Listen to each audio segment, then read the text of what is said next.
No, I don't have a new host. However, this one does make a difference in lives of the police officers. This is Crime Watch.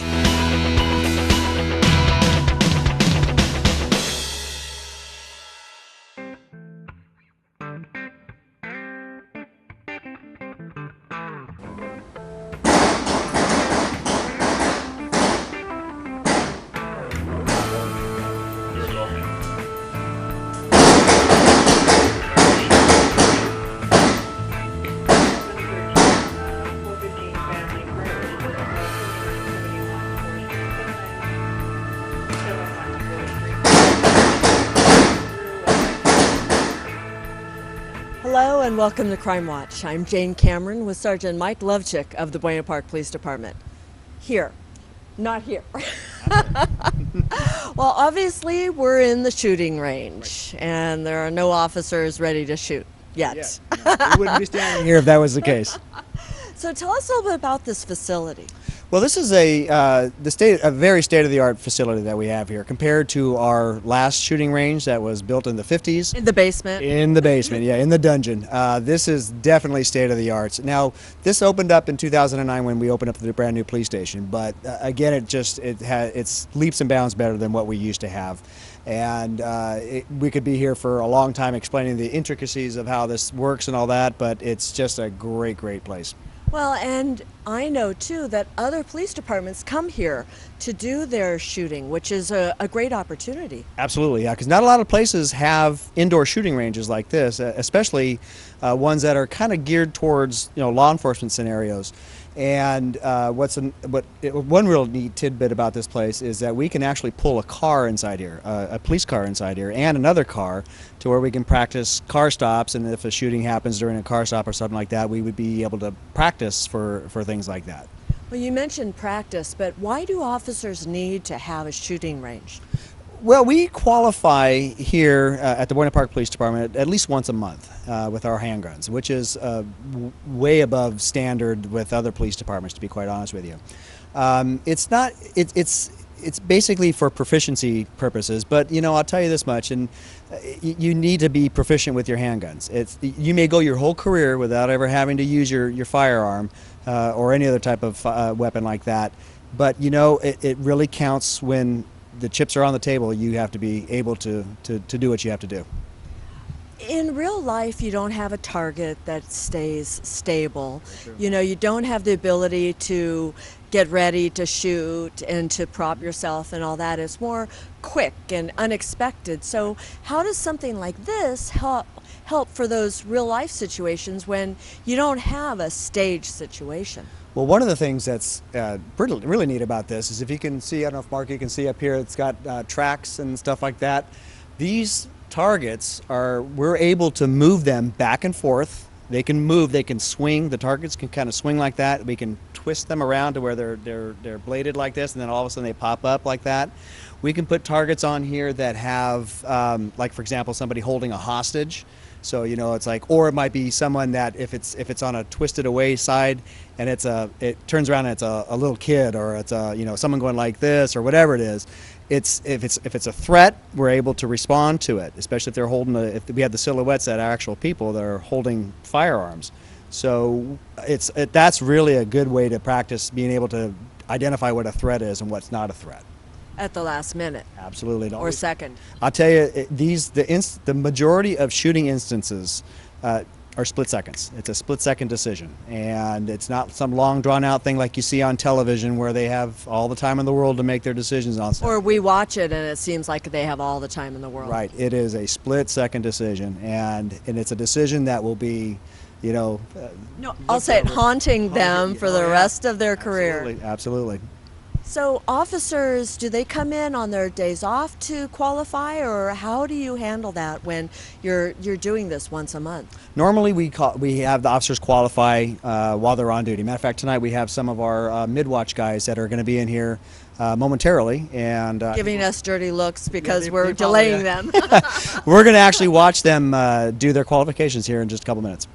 Well, let's go let them get in here, let us get out. Sounds good.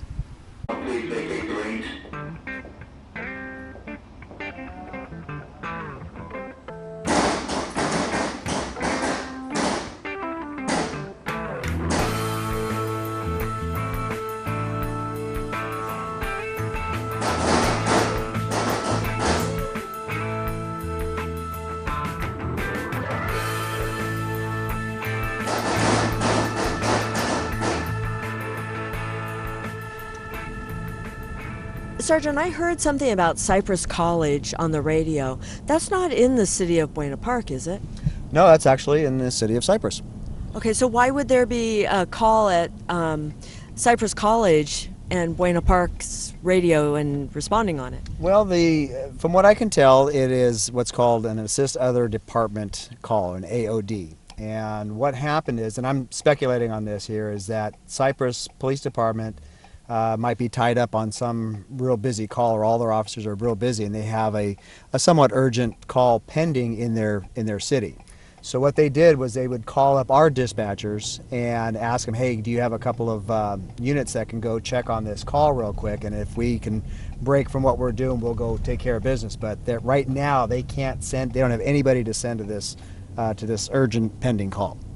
And so this is something that happens on a somewhat, frequent basis, or is it more unusual? No, it doesn't happen that often. And again, I don't know exactly what's going on in the city of Cypress tonight, but it is to the point where they have no officers to send to this particular call. So we're sending two of our units there to evaluate the situation. And again, usually it doesn't, like I said, it doesn't happen that often, but we are usually able to break units away from whatever calls that they're doing, especially if it's a fairly urgent call. But whatever they have going on right now, it led them to be able to, or to have to ask us to go out and assist them at least in the initial process. Now, this has happened at times like when there were the riots in Anaheim. They pulled other departments. So there seems to be this collective agreement between all the police departments that you'll go over the boundaries of the cities to help if another department has a need. Oh, sure. And it's usually amongst border cities.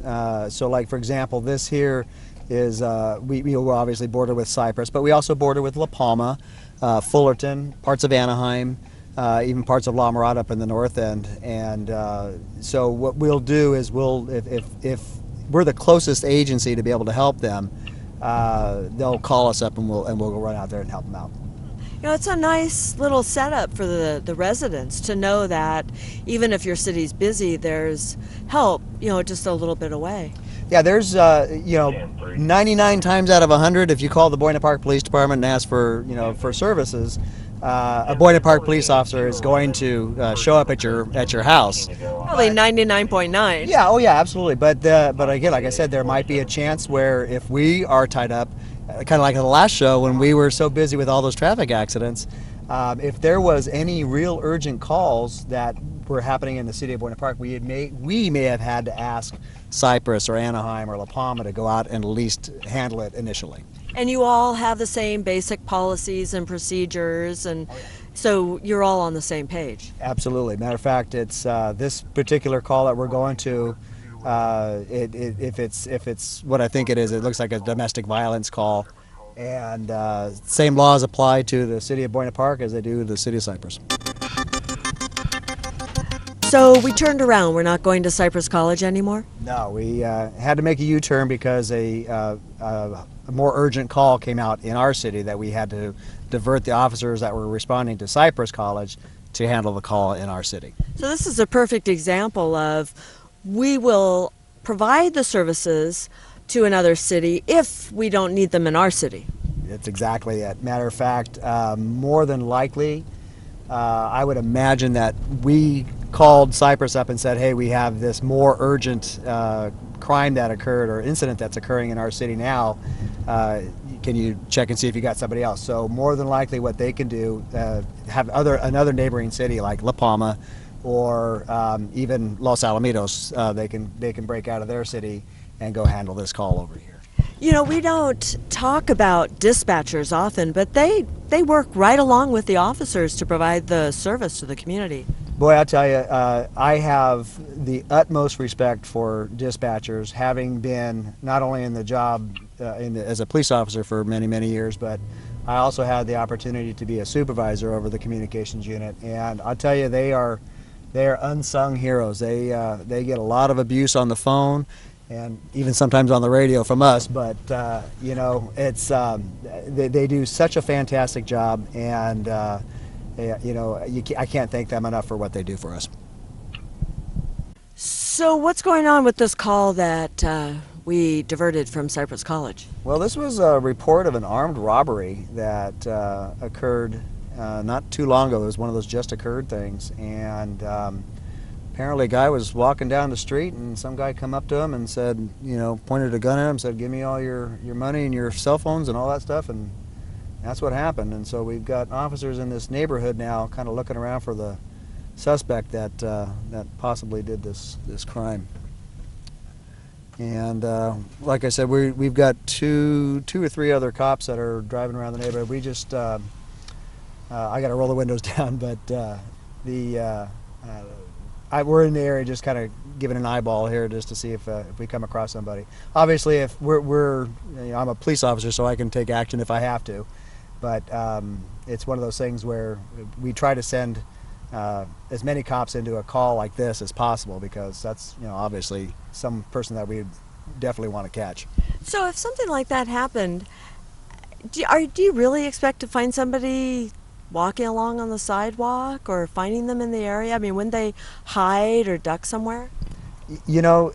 Stranger things have happened. I mean, I've been on calls where it's a shots fired call, and they'll put out the description of the suspect, and sure enough, you'll see him walking down the street, and most of the times they'll give up, but it's just one of those things where you're going like, you just did something horrible. How come you didn't run away or whatever it is? But yeah, you'd be surprised with what you find just driving around like this.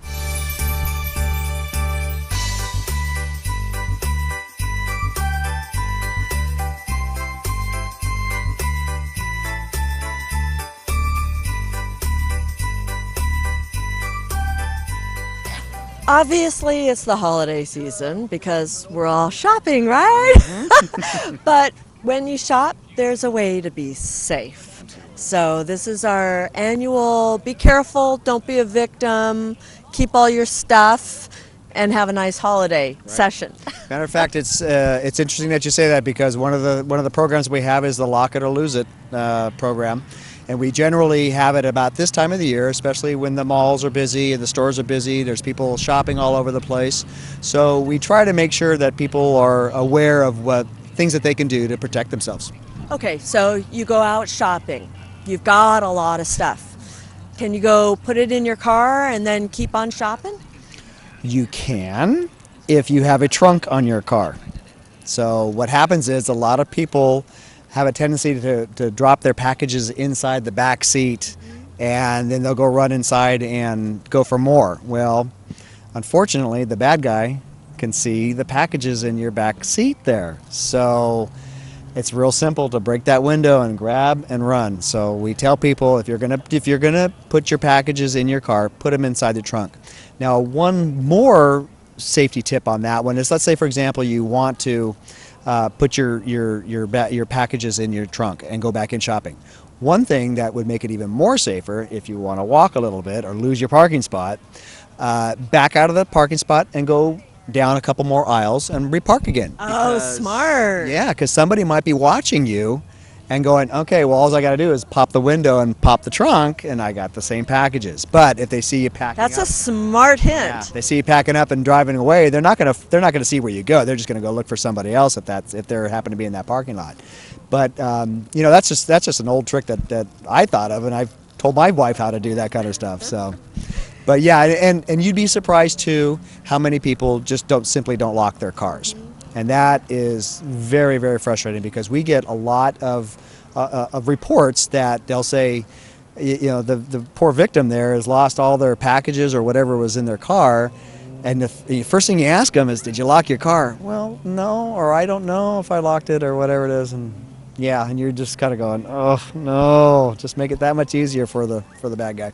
Well, and you mentioned about not putting your packages in the car, but that also means don't leave your cell phone or your other personal equipment that you can't live without exposed too. Again, you would be surprised what people leave sitting on the front seat of the car. The purses, their laptops, their iPhones, their whatever they've got. And it's kind of sad, because you go, did you really expect somebody not to want to take that? Now, fortunately, It doesn't happen every day of the week. But if it happens to you, that's it. Then it's something else. But it's just that much easier to make it that much difficult on somebody, and don't be a victim of opportunity. What about when you're shopping? Is it better to have wads of cash or credit cards or? Credit cards are always good. I wouldn't. I wouldn't go be walking around with a wad of money in your hand, going, "I just don't know how to spend all this," because that's just inviting somebody. Really, what you got to do, just be aware of your surroundings. If you're gonna be shopping with cash, only carry that amount of cash that you're gonna need. Don't have excess. Don't flash it. Don't make yourself known to somebody around you that says, "Ooh, that might be an easy target right there." But again, it's just a matter of protecting yourself and making yourself that much less of a victim. How about divided attention when you're shopping? I'm assuming that there's people watching. Another thing that happens quite a bit is that women, will be shopping with their purses, and what they'll do is they'll leave them in a cart. Oh, wait. Yeah. They do that all the time. I know they do. They do it all the time. Because they call us up and tell us that their purses got stolen out of their cart. Let me make an announcement. When you go shopping, ladies, if your cart is not under your hand, don't keep your purse in it. I have seen so many times where their purse in the cart is down there and they're down there, and I just want to pick up the purse and go, look what I was able to do. Yeah. Just the other day there was a situation where the lady got her purse stolen out of her cart, and she said that I just walked away from my cart for a minute. I'm going, well, that was a minute that you didn't have your eyeballs on your purse. And during the holidays, there's so many more people shopping, and so many more bad people out there too. Yeah, and again, it doesn't happen that often, but it does happen, and it really doesn't matter if you're in Buena Park or if you're at South Coast Plaza. There's people out there looking for opportunities, so you really have to keep that in mind. What about anything you can do for your house to just make sure that your presents stay under your Christmas tree? Again, don't make your place a target. If you have alarms, we talked about this before. You have an alarm system in your house. You have lights on your house. You have motion detectors. You have good neighbors. You have good neighbors that will report suspicious people doing suspicious things. Again, lock your doors. A lot of people don't lock their doors. And windows. And the windows. Close the windows up good and tight. Absolutely. So. You don't have to be a victim of a crime if you really don't want to, right? That is a very true statement. You can't prevent all crime all the time. That's just reality. But to do a few things to protect yourself a little bit better, it goes a long way. And if you're good, you get a candy canes.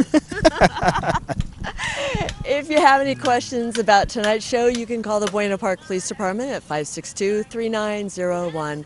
With Sergeant Mike Levchik of the Buena Park Police Department, we're gearing up for the holidays. Be safe, and thanks for watching. Merry Christmas.